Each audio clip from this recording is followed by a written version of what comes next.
Cold calling sucks. There, I said it. Foolproof as it may be, it's not for everyone. And sure, I know some hardcore hustle culture enthusiasts are looking down on me right now, but for most normal people, every cold call creates feelings of anxiety and panic that make you feel like your entire world is about to end. And even though we all know it's not like that bad, it never seems to get any easier. But luckily, I've devised a 4-call framework that dramatically minimizes resistance and generates unprecedented results. Some of your conversations might even be friendly, believe it or not. In this video, I'll go through our for sale by owner script that makes cold calling easy to execute, extremely effective, and not the absolute worst thing that's ever happened to humanity.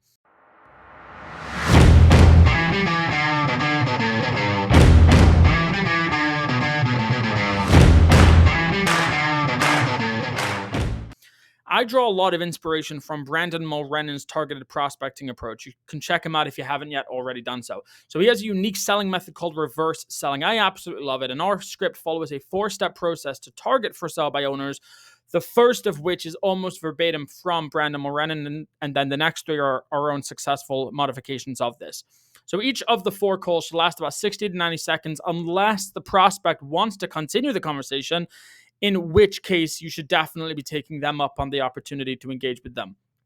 So the first call of the 4 is designed to get you an email address and a simple conversation starter. That's it. So it goes like this.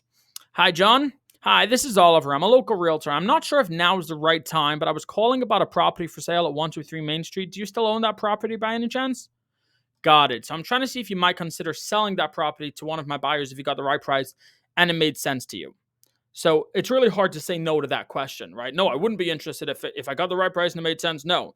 So there's not really much room for there to be resistance. So they say, yeah, well, if I got the right price, perfect. So what I'd be willing to do for you, and I really don't mind, is to run a quick value report on it to see how much I think the property will sell for. And then I'll email you what I find out, and then you can determine whether or not it makes sense to sell. Is that fair? Great. So what's the best email for you typically? So remember, at this point in time, it's no, I wouldn't sell it if I got the right price. Of course you would. It's okay, good. So I'll send you a CMA and then we can go from there. Sound good? No, it doesn't sound good. Of course they're going to say yes, right? So now you just want that email. So what's the best email for you typically? Okay, so if you got a good price, you'd consider letting go of it. What are your plans long term? The idea is obviously just to kind of get a little bit into it, just to start the conversation about what their long-term plans are. Okay, so let me do a little bit of homework this morning and I'll circle back this afternoon and I'll give you my thoughts and then we'll go from there. Does that sound fair? Nice, simple. Okay, great. Talk to you soon. Let's get into call 2. So before you do that, you're going to send over the CMA, and afterwards, you're going to give them a call back. You're going to take it from there. So one common objection that I get from realtors is yeah, but what if I don't have a buyer, right? I'm saying, would you be interested in selling to one of my buyers? But it's well, what if I don't have a buyer? That's totally fine. This script is a conversation starter. That's it.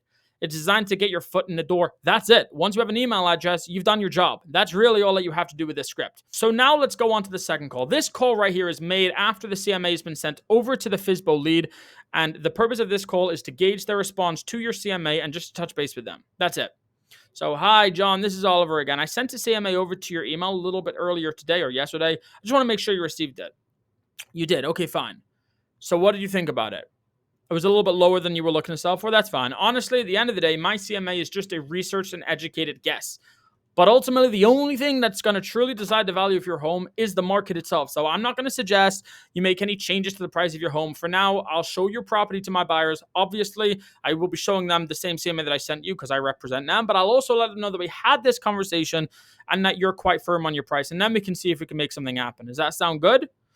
So at this point in time, I've positioned it that I'm literally on their team, right? I'll present it. I'll let them know we have this conversation that you're firm on your price. I obviously have to let them know what I believe it's worth, but I've positioned myself on their team. So it's almost like I'm already working for them.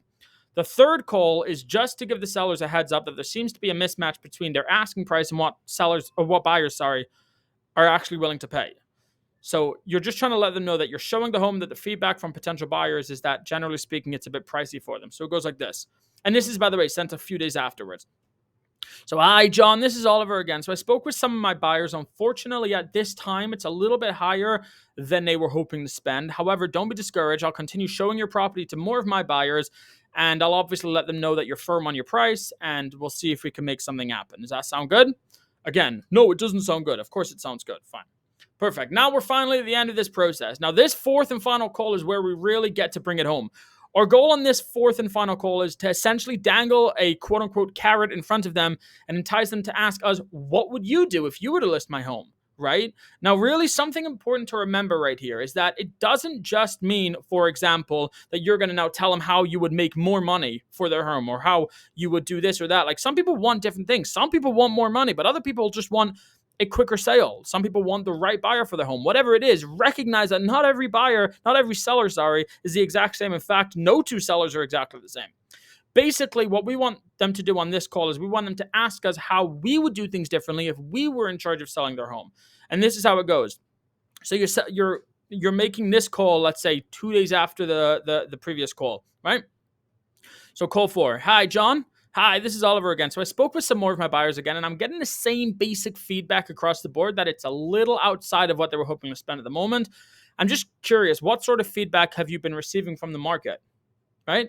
So if they say, which you're hoping that they are, to be honest, it's been quite consistent. A lot of people have been saying that it's overpriced, but I really don't want to lower my price. I don't want to take it off the market, whatever it is. I don't want to insert what they don't want to do here. You go, okay, yeah, good. So I wanted to reach out as a professional courtesy, let you know that if you were receiving that feedback, which it sounds like you are, and you were thinking about insert what they didn't want to do, right? You were thinking about taking it off the market. You were thinking about lowering your price. You were thinking about compromising on something that was important to you, whatever that is.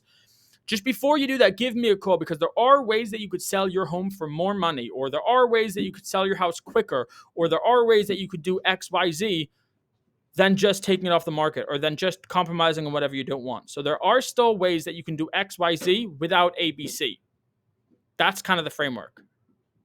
So the response that you're looking for after this is for them to just say, well, what are some of those ways? As soon as they say that, as soon as they say what are some of those ways, you've got them. That's when you go, well, it's hard for me to spell out exactly all of those options over the phone, because I'd really have to get a better feel for what you're looking for, provide some solutions that are right for you. Really, the best option will be for me to come over to your place, see the property, walk you through some of your options, have you walk me through your place. And if you're open to it, I do have some time later this week. I'd be happy to come over. Does that work for you? So this 4-call close is a really great, natural, and organic way to have the conversation over a period of 4 conversations, essentially, where I've almost positioned myself already that I'm working with them. So the first one is, would you be interested in selling the property to one of my buyers if you got the right price and it made sense? Second call, I sent you the CMA. What did you think? Third call is, initially my buyers think it's overpriced right now, but that's fine. I'll let you know if anything changes. Fourth call is, I'm speaking to my buyers. I'm getting this feedback. What are you getting from the market? Okay, fine. Yeah, no worries. Before you did anything drastic, just give me a call, because there are still ways that you could do X, Y, Z without ABC. So this approach that we just went through is still cold calling, but don't worry if you're not a fan of traditional cold calling. I know I'm not. So with this process, each call is quick. It's simple. Remember, it's only 60 to 90 seconds per call. And because it's like this, because it minimizes the resistance, because it's so quick, it makes this process doable even for realtors who are super intimidated by calling strangers. So even if there's potentially thousands of dollars to be made on the other end of the line, there's still this mental block when it comes to cold calling. And I'm hoping that this cold calling approach minimizes that resistance, therefore minimizes the fear. You'll get some great results from this, and you'll even possibly feel pretty good about doing it.